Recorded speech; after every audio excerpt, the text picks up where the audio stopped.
नमस्कार, आप देख रहे हैं स्टेट टीवी इंडिया न्यूज और मैं हूं आपके साथ टिया चौहान। और चलिए बढ़ते हैं इस वक्त की खास खबर की ओर। खबर नारायणपुर से बता दें, प्रदेश के वन परिवहन संसदीय कार्य मंत्री श्री केदार कश्यप ने जिले के 1 दिवसीय प्रवास के दौरान नारायणपुर को 17 करोड़ 59 लाख रुपए से अधिक लागत के विकास कार्यों की सौगात दी। उन्होंने विभिन्न निर्माण कार्यों का लोकार्पण एवं भूमि पूजन कर जिले के विकास को नई गति प्रदान की। इस अवसर पर नेशनल हाईवे 130D के मजबूतीकरण कार्य, नालंदा परिसर सहित DMF और नगर निकाय क्षेत्र के अंतर्गत स्वीकृत कुल 11 विकास कार्यों का लोकार्पण एवं शिलान्यास किया गया। कार्यक्रम को संबोधित करते हुए वन मंत्री श्री केदार कश्यप ने कहा कि मुख्यमंत्री विष्णु देवसाय के नेतृत्व में राज्य सरकार बस्तर सहित पूरे प्रदेश के समग्र विकास के लिए प्रतिबद्ध है। शिक्षा, स्वास्थ्य और आधारभूत सुविधाओं को सुदृढ़ करने के लिए निरंतर प्रयास किए जा रहे हैं, जिससे आम नागरिकों को बेहतर सुविधाएं मिल सके।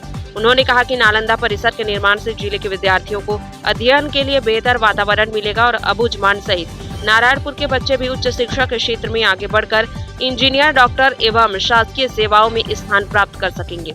उन्होंने गढ़बेंगाल चौक से बखरूपारा मार्ग के मध्य राष्ट्रीय राजमार्ग 130D के मजबूतीकरण कार्य को महत्वपूर्ण बताते हुए कहा कि इससे आवागमन सुगम होगा और क्षेत्र के विकास को नई गति मिलेगी। नारायणपुर से संवाददाता गोलू मरकाम की रिपोर्ट। के कार्यक्रम में लगभग 17 करोड़ 59 लाख का आज यहाँ पर भूमि पूजन किया गया, जिसमें मुख्य तौर पे हमारा जो सड़क जो है यहाँ का उसका लगभग 11 करोड़ का है और उसके साथ साथ हमारा ये जो नालंदा जो परिसर है उस वो भी लगभग 5.5 करोड़ का है। और भी हमारे जो DMF के माध्यम से और अन्य मदों के माध्यम से यहाँ पर भूमि पूजन किया गया है। इसके अलावा भी हमारी सरकार की सोच है, माननीय मुख्यमंत्री श्री विष्णु देवसाय जी की मंशा है, जो अबुझमाड़ जहाँ पर नक्सलवाद के कारण से लंबे समय तक इन सब सुविधाओं से वंचित रहा, वहाँ पर एजुकेशन सिटी का निर्माण किया जाए और उसकी दृष्टि से उसकी स्वीकृति भी मिली है और लगभग 50 करोड़ की लागत से वो भी कहते हैं एजुकेशन सिटी वहाँ पर बनेगा। तो सरकार की कोशिशें जारी है कि इन क्षेत्रों में हम आगे बढ़ें और आने वाले समय में हमारा ये नारायणपुर जिला सबसे समृद्ध जिले के रूप में साबित होगा और हमारा बस्तर संभाग देश का सबसे समृद्ध संभाग के रूप में स्थापित होगा। इसकी दृष्टि से लगातार योजना बना करके उसको क्रियान्वित किया जा रहा है। नक्सल मुक्त की घोषणा के बाद सबसे पहला कौन सा सीन रहेगा सरकार का इलाके पे? जिस इलाके से हम आते हैं ये इलाका बहुत ही पहुँचविहीन और पिछड़ा रहा है।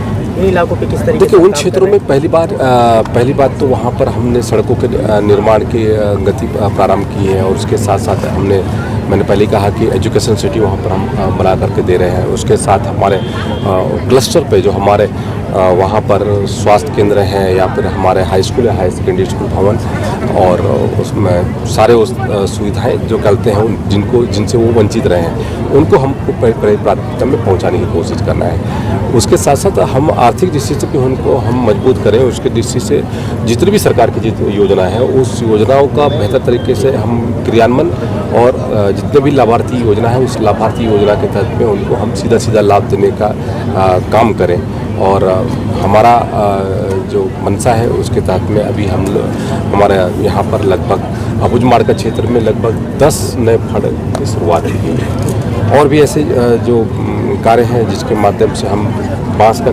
किस तरीके से उपयोग कर सकते हैं इसको लेकर के हम कार्य योजना बना रहे हैं ताकि आने वाले समय में आर्थिक दृष्टि से भी हम मजबूत कर सकें। तेंदुपत्ता खरीदी पहली बार अबुझमाड़ में देखने को मिल रही है, शासकीयकरण भी होगा, इससे क्या लाभ होगा अबुझमाड़ियों को?